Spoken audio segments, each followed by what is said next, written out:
For a long time, competition in business was straightforward. You had a product, you had competitors, and you tried to be better, cheaper, or faster than them. That was the game. If you could outperform others on price, quality, or speed, you won. Markets were clearer, competition was more direct, and the rules were relatively stable. But today, that game is changing, and most businesses are not fully prepared for it, because competition is no longer just about having a better product. It's about something much more complex. It's about systems, positioning, and long-term strategy. To understand this shift, you have to look at how the environment has evolved. First, markets have become more saturated. In almost every industry, there are more options than ever before. Customers are no longer choosing between 2 or 3 alternatives. They're choosing between dozens, sometimes hundreds. This creates a new challenge. Standing out is harder. Being better is not always enough. Because when everything looks similar, customers don't just compare features. They look for something else, something that feels easier, more familiar, or more reliable. And that shifts competition away from product differences and toward experience. Companies are no longer just competing on what they sell. They're competing on how it feels to use what they sell. This includes everything: design, onboarding, support, integration, and overall convenience. In many cases, the company that wins is not the one with the most features. It's the one that creates the least friction. But that's just one part of the shift. Another major change is the rise of ecosystems. Companies are no longer building standalone products. They're building interconnected systems of products and services that reinforce each other. And this changes competition entirely. Because you're no longer competing product versus product. You're competing system versus system. If one company offers a tool that works perfectly within a broader ecosystem and another offers a slightly better standalone product, many customers will still choose the ecosystem.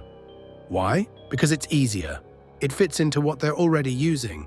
And that convenience outweighs small improvements in quality. This is why large companies are investing heavily in integration and bundling. They're not just trying to win individual battles. They're trying to control the entire environment in which those battles happen. And for smaller businesses, this creates a serious challenge. Because competing against a system is much harder than competing against a single product. But the shift doesn't stop there. Another major change is how speed itself is being redefined.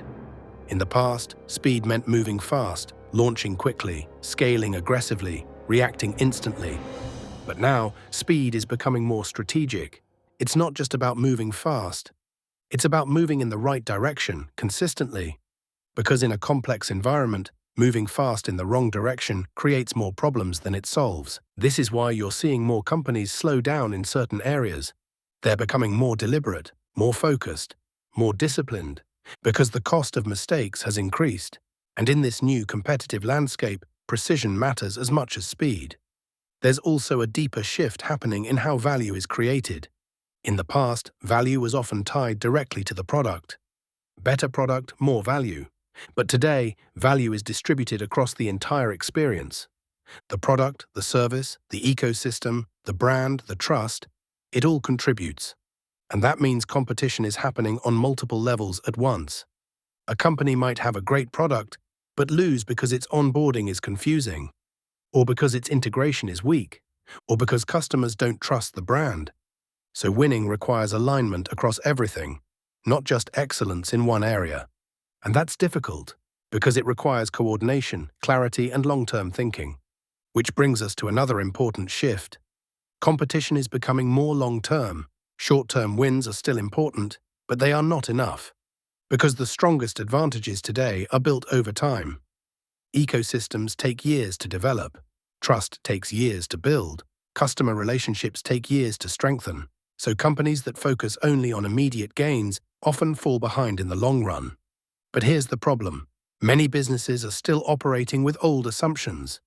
They are still focused on price competition, still focused on feature comparisons, still focused on short-term growth, and while those things still matter, they are no longer the full picture. This creates a gap between how competition actually works today and how many businesses think it works. And that gap is where problems start to appear. Because companies may think they are competing effectively, when in reality they are competing on the wrong dimensions. They might lower prices when they should improve experience. They might add features when they should simplify. They might chase growth when they should strengthen retention. And over time, these misalignments become costly. But there's one more shift that makes all of this even more challenging. Customer expectations are higher than ever. People expect things to work seamlessly. They expect speed, reliability, and ease. And they expect continuous improvement. This raises the bar for everyone. Because now being average is not enough. If your product is just good, it's easily replaceable. And in a world with so many options, replaceable products struggle to survive. So companies are under pressure to not just compete, but to differentiate clearly, to create something that stands out, not just in features, but in experience. And that requires a different mindset. It requires thinking beyond the product, beyond the price, beyond the short term. It requires understanding that competition today is layered, complex, and constantly evolving.